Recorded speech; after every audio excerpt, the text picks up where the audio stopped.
बांग्लादेश के मौजूदा हालात को देखते हुए मालदा बॉर्डर एरिया में घुसपैठ का डर बढ़ गया है। उग्रवादी लूटे गए हथियारों के साथ मालदा में घुसपैठ कर सकते हैं। इसे देखते हुए 172 किलोमीटर में फैले मालदा के भारत बांग्लादेश बॉर्डर एरिया में सुरक्षा बढ़ा दी गई है। खतरे वाली बात यह है कि 32 किलोमीटर इलाके में बॉर्डर पर कांटा तार नहीं है और 18 किलोमीटर इलाका पानी के रास्ते में है। इन सभी इलाकों से आतंकी घुसपैठ कर सकते हैं। इस डर से भारत बांग्लादेश बॉर्डर के मालदा जिले के हबीबपुर ब्लॉक के जादव नगर समेत कई इलाकों के लोगों की नींदें हराम हो गई हैं। भारत बांग्लादेश बॉर्डर एरिया में रहने वाले लोगों का कहना है कि वो डरे हुए हैं। सूरज ढलते ही वो घर लौट आते हैं।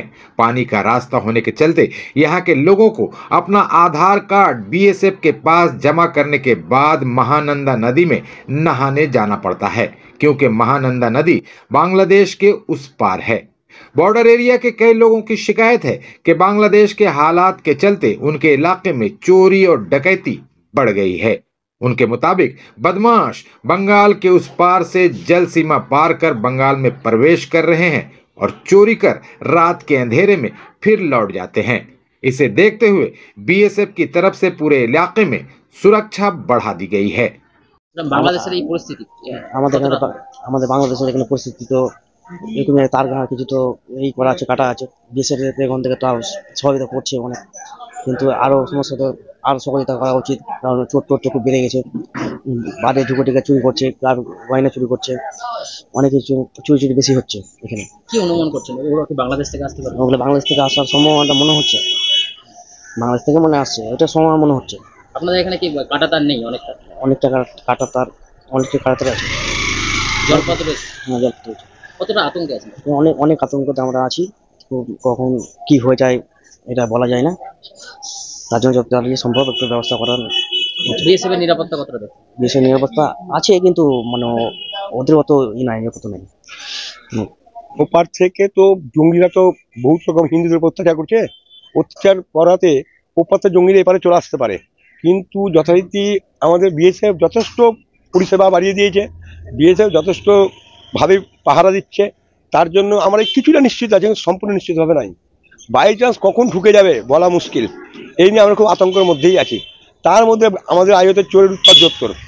এখন কেউ বলছে বাংলাদেশের চোর, কেউ বলছে সদরঘাটের চোর, কিন্তু বিএসএফ আমাদের যথেষ্ট হেল্প করছে। বিএসএফ এর সাহসে আমরা বেঁচে আছি। বিএসএফ না থাকলে আমরা হয়তো এখানে বাঁচতে পারতাম না, কিন্তু তার কাটা ঘেরার জন্য আমাদের কিন্তু খুব অসুবিধার মধ্যেই আছি, আমাদের আতঙ্কের মধ্যেই আছি। বুঝলাম। সন্ধ্যা এলে কি মানে এলাকা ফাঁকা হয়ে যাচ্ছে, যেগুলো তার কাটা নেই যেসব এলাকায়? যেসব এলাকায় তার কাটা ওদিকে কোনো মানুষজন যাচ্ছে না, একমাত্র বিএসএফই পাহারা দিচ্ছে। কারণ মানুষের সন্ধ্যা হলে বাড়িতে ঢুকে যাচ্ছে, সবাই নিজের বাড়িঘর দেখার চেষ্টা করছে, নিজের বাড়িঘর দরজা দিয়ে আটকে রাখছে। কোন জঙ্গি ঢুকবে বলা মুশকিল। এই বাংলাদেশের অত্যাচারের জন্যে, জঙ্গিদের অত্যাচারের জন্য কিন্তু আমাদের খুব আতঙ্কের মধ্যেই আছে। আতঙ্ক বলতে কি, আমরা যেগুলো খবর শুনছি আর কি, তা শুনে আমাদের তো একটু আতঙ্ক লাগবেই আর কি। আমি বিএসএফ এর নজরদারি কতটা দেব? না, বিএসএফ বেশ সুন্দর পাহারা দেয় আর কি। হ্যাঁ, বিএসএফ আমাদের সবসময় পাহারা দেয়। ঢিলছড়া ওপারেই তো বাংলাদেশ, এরকম হ্যাঁ, নদীর ওপারে। না, এখনো পর্যন্ত কোনো আঁচ পাইনি, কারণ আমাদের বিএসএফ খুব ভালো ডিউটি দেয় আর কি। হ্যাঁ, মহানন্দায় স্নান করতে গেলে আধার কার্ড নেওয়া হচ্ছে না, আমাদের বর্তমানে লাগে না, ওই সাইডে লাগে যেগুলো তার ঘেরা আছে আর কি। কি করতে হয় তবে? ওই যে জমা দিতে হয়, আবার আসার সময় নিয়ে যেতে হয় আর কি। স্নান করতে গেলে? হ্যাঁ। এমনি কোনো অশান্তি না, এখনো হয়নি। অনেকটাই আতঙ্ক আছে এখানে, যেহেতু তার কাটার ঘেরে নেই। তো শুনলাম নাকি বাংলাদেশের অনেক জঙ্গিকে ছেড়ে দেওয়া হয়েছে, হিন্দুদের উপর অনেক অত্যাচার হয়েছে। তো এদিকে কোনো তার কাটার ঘেরে নেই, জল পেরিয়ে অবশ্যই আসতে পারে, কিন্তু বিএসএফ এখানে যথেষ্টভাবে পাহারা আছে, তাই জন্য আমরা অনেকভাবে শান্তিতে আছি। কিন্তু বলা তো যায় না কখন কি হতে পারে। জঙ্গি নাশকতা হতে পারে? হ্যাঁ, এগুলো হতে পারে, বলা যায় না কখন কি হয়ে যেতে পারে। কতটা আতঙ্ক আছে?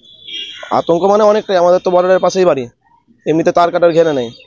তো কিছুদিন ধরে চোরও উৎপাত করছে, বলা যাচ্ছে না ওটা বাংলাদেশের কিনা ইন্ডিয়ার। তো ওরা নাকি বললো যে সদরঘাটের, কিন্তু সম্পূর্ণ তো বলা যাচ্ছে না। শুনলাম নাকি পুলিশের হাতে দেওয়া হয়েছে, কিন্তু শুনলাম যে ওরা বিএসএফ এ তারা খেয়ে এসছে। তো ওরা বাংলাদেশের কি সদরঘাটের সেটা আরো বলতে পারছি না, ওরাও জঙ্গি হতে পারে। কতদিন ধরে? এই 1 মাস ধরে হচ্ছে। আপনাদের এলাকার নাম? আমাদের এলাকার নাম বাবুপাড়া, এটা যথেষ্ট কামারপাড়া এলাকা, আইও কামারপাড়া।